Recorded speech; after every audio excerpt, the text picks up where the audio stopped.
का अमृत महोत्सव।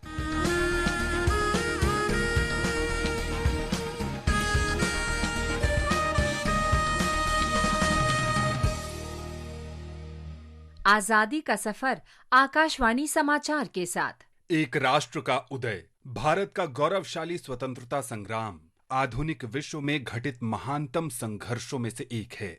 आकाशवाणी समाचार प्रत्येक दिन इस स्वतंत्रता आंदोलन की ला रहा है एक झलक।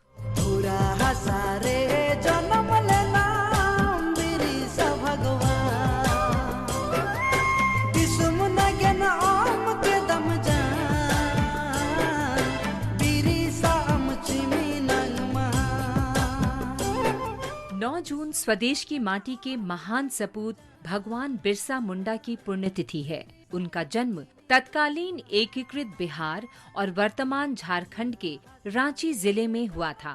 बिरसा की आरंभिक शिक्षा बुर्ज चाईबासा के जर्मन मिशन स्कूल में हुई। 1890 में वे बड़गांव चले गए, जहां वे जमींदारों के संपर्क में आए।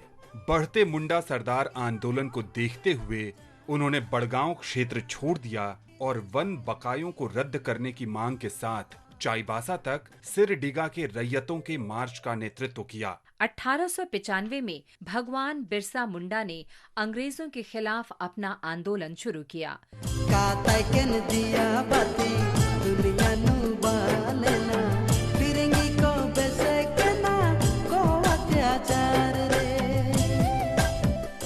उन्होंने उद्घोष किया कि महारानी विक्टोरिया के शासन का अंत हो चुका है और मुंडा राज शुरू हो गया है। उन्होंने रैयतों को लगान नहीं चुकाने का निर्देश दिया क्योंकि उनकी जमीन अब मुक्त हो चुकी है। मुंडा समुदाय के लोग भगवान बिरसा मुंडा को धरती आबा यानी धरती पिता कहते थे। कहा जाता है कि उनमें अलौकिक शक्तियां थीं। वे गोलियों को पानी में बदल सकते थे तथा बुरी आत्माओं को भगाने, रोगी को चंगा करने और मृत को जीवित करने का मंत्र जानते थे। उनकी अपार और लगातार बढ़ती लोकप्रियता को देखते हुए ब्रिटिश सरकार भयभीत हो गई। 24 अगस्त 1895 की आधी रात बिरसा को सोते समय गिरफ्तार कर लिया गया।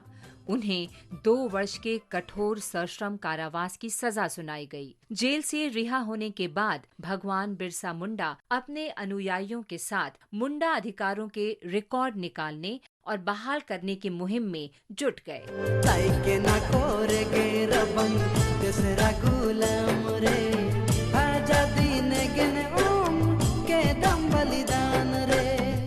अठारह 1899 के अंत तक वे अपने अनुयायियों को प्रेरित और सबल करने के लिए फिर अपनी चमत्कारिक शक्तियों के साथ सामने आए। लंबे समय तक भगवान बिरसा मुंडा की सहयोगी रही सली नाम की एक मुंडा महिला ने जनजातीय महिलाओं को इस आंदोलन से जोड़ने में महत्वपूर्ण भूमिका निभाई।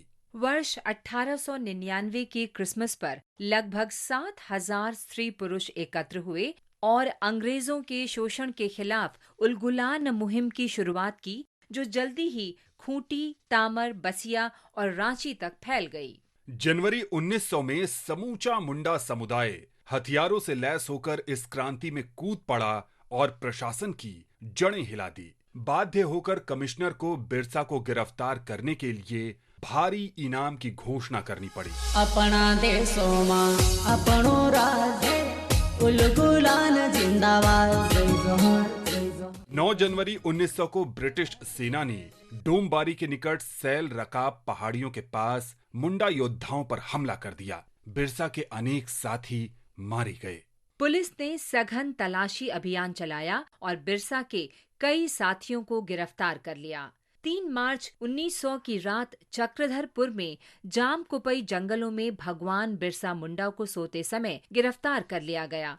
उन्हें कारागार में डाल दिया गया। 1 जून 1900 को डिप्टी कमिश्नर को बताया गया कि भगवान बिरसा मुंडा हैजे की चपेट में आ गए हैं। जेल अधीक्षक कैप्टन AR एंडरसन ने उनका इलाज शुरू किया। 7 जून तक बिरसा की हालत में कुछ सुधार हुआ, लेकिन 8 जून को फिर उनकी तबीयत बिगड़ी और 9 जून 1900 को जेल में ही उनका निधन हो गया। बताया गया कि उनके पार्थिव शरीर का अंतिम संस्कार रांची के कोकर में डिस्टली ब्रिज के किनारे कर दिया गया। इस महान क्रांतिकारी को हमारी भावभीनी श्रद्धांजलि।